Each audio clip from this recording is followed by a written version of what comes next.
முதல்ல இளைஞரணியின் செயலாளராக பொறுப்பேற்று 6 வருடங்கள் முடித்து 7வது வருடத்திற்குள்ள உங்களுடைய ஒத்துழைப்போடு, உங்களுடைய அன்போடு, பாசத்தோடு, வழிகாட்டுதலோடு இன்றைக்கு அடியெடுத்து வைக்கிறேன். இன்றைக்கு என்னுடைய வாழ்க்கையிலே உண்மையும் மறக்க முடியாத ரொம்ப பெருமை மிகுந்த நாள்.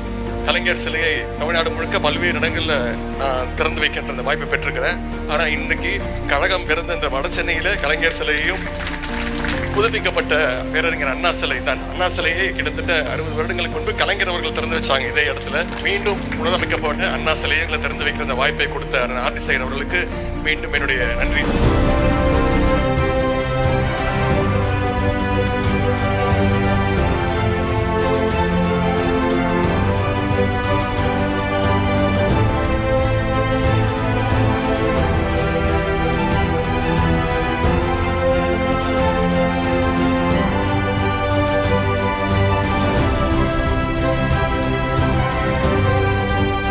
இன்னைக்கு இந்தியா முழுக்க ஒரு சேவை குழுக்கள் இருக்கு. ஆனா இந்தியாவிலே முதல்ல ஆரம்பிச்சது நம்முடைய தமிழ்நாட்டில் தான் ஆரம்பிச்சது. முத்தமிழ் டாக்டர் கலைஞர் அவர்கள் தர்மபுரி மாவட்டத்தில்.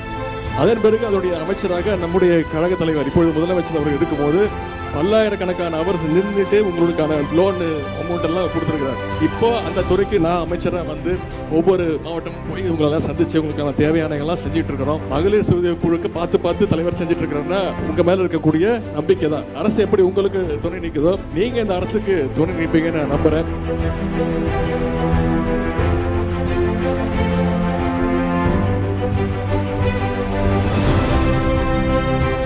சிஎன்சிசி இந்த கிளப்ல வந்து 13 வருஷமா நாங்கள் வந்து விளையாடிட்டு இருந்தோம். நான் வந்து டெப்டி சிஎம் சார் கிட்ட ஒரு கோரிக்கை வச்சிருந்தேன். சார் இந்த இடத்த வந்து நீங்கள் கட்டி கொடுத்தீங்கன்னா எனக்கு ரொம்ப வந்து இன்னும் வர பசங்களுக்கு வந்து நிறைய வந்து உருவாகிறதுக்கான நிறைய வாய்ப்பு இருக்குது சொல்லி 4 மாதம் ஆகுன்னு சொன்னாங்க. பட் ஆனால் 2 மாதத்துல எங்களுக்கு கட்டி கொடுத்துட்டாங்க.